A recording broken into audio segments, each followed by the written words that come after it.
शहदाद कोट में सिहत के मसलन के खात्मे लाइ शहरन पारां 10 रुकनी कमेटी कायम कई वही है। कमेटी पारां सिहत मुतालिक शहरन के पेश ईंदड़ समूरा मसला MPA मीर नादिर खान मक्सी के लिखत में दिना विया आहिनि। कमेटी के अगवान डॉक्टर अब्दुल सत्तार वधो की अगवानी में MPA नादिर मक्सी के सिहत के मसलन बाबत शहरन आगाही दींदे चयो त शहदाद कोट में दिल के मरीजन लाइ का भी बेहतर सहूलत मौजूद न है। मरीजन के दिल की तकलीफ में लाड़काणू या सखर अस्पताल मुंतकिल करणो पवे तो। इन मौके ते MPA मसलन के खात्मे लाइ खातरी कराईंदे चयो शहदाद कोट के मसलन लाइ जल्द PP चेयरमैन के आगाह करे कदम खया वेंदा।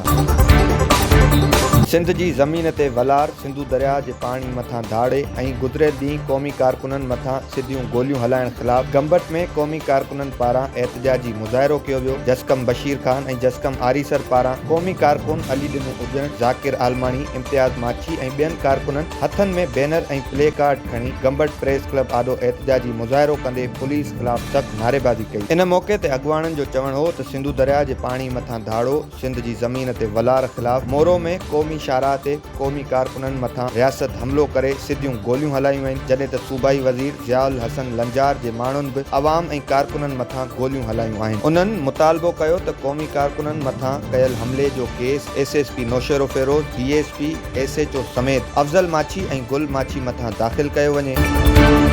न्यू सईदाबाद मेराण कॉलोनी में जगह जो कम कंदे मजदूर बमाड़ इमारत तां किरी पियो। मजदूर बमाड़ इमारत तां कम कंदे किरी सख्त ज़ख्मी थी पियो। फौरियत जी सुञाणप 22 वरियनि जे मुनवर लाशारी जे नाले सां थी। वाक़िए वारे हंध बीठल जगह जे मालिकनि पारां खेसि तिबी इमदाद लाइ तालका अस्पताल मुंतकिल कियो वियो। अस्पताल में ड्यूटी डॉक्टर मौजूद न हुअण ते ज़ख्मी फौरियत ज़ख्मनि जा सूर न सहंदे फौत थी वियो। शहदादपुर में मुर्स पारां ज़ुल्म ऐं तशद्दुद करण ते नारी पंहिंजी अमड़ सां गॾिजी प्रेस क्लब शहदादपुर पहुची वई। नारी सुमेरा खोसो ॿुधायो त मुंहिंजो मुर्स रिज़वान पल ऐं संदुसि 2 भाइर फारूक पल ऐं सिकंदर पल मूं मथां ज़ुल्म ऐं तशद्दुद कनि था। हुननि मुंहिंजी ज़िंदगी खे अज़ाब बणाए छॾियो आहे। मां पंहिंजे मुर्स सां नथी रहण चाहियां। मुर्स जे ज़ुल्म ख़िलाफ़ थाणे ते दरख़्वास्त ॾिनी पर का बि कार्रवाई न थी आहे। हुन मुतालबो कयो त मुर्स जे ज़ुल्म ऐं ज़्यादतियुनि ख़िलाफ़ कार्रवाई करे खेसि इंसाफ़ ॾिनो वञे।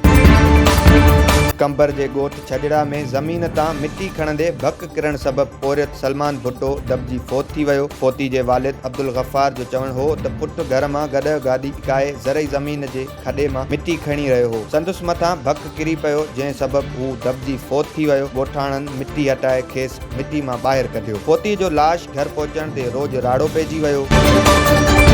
शहदादपुर वेझो सराड़ी थाणे जी हद ॻोठ इलियास कीरियो में ज़मीन तां गाह करण लाइ वियल 16 वरियनि जो नींगर प्रेम कुमार भील सां जिनसी ज़्यादती करण जी कोशिश मज़म्मत करण ते बदफ़ैली कंदड़ प्रेम खे घुटा ॾेई क़त्ल करे छॾियो। इतला ते पुलिस हुसैन किरियो ट्यूबवेल वाक़िए वारे हंध पहुची वई। पुलिस लाश तहवील में वठी पोस्टमार्टम लाइ सिम्स अस्पताल मुंतकिल करे छॾियो। इन मौके ते प्रेम कुमार जे मामे ॿुधायो त नौजवान ज़मीन तां गाह करण वियल हो। हुसैन किरियो ट्यूबवेल ते रावल किरियो ऐं ॿियनि बदफ़ैली करण चाही मज़म्मत करण ते संदुसि खे घुटा ॾेई क़त्ल कयो वियो आहे। उन्हनि मुतालबो कयो त जवाबदारनि खे गिरफ़्तार करे असां सां इंसाफ़ कयो वञे।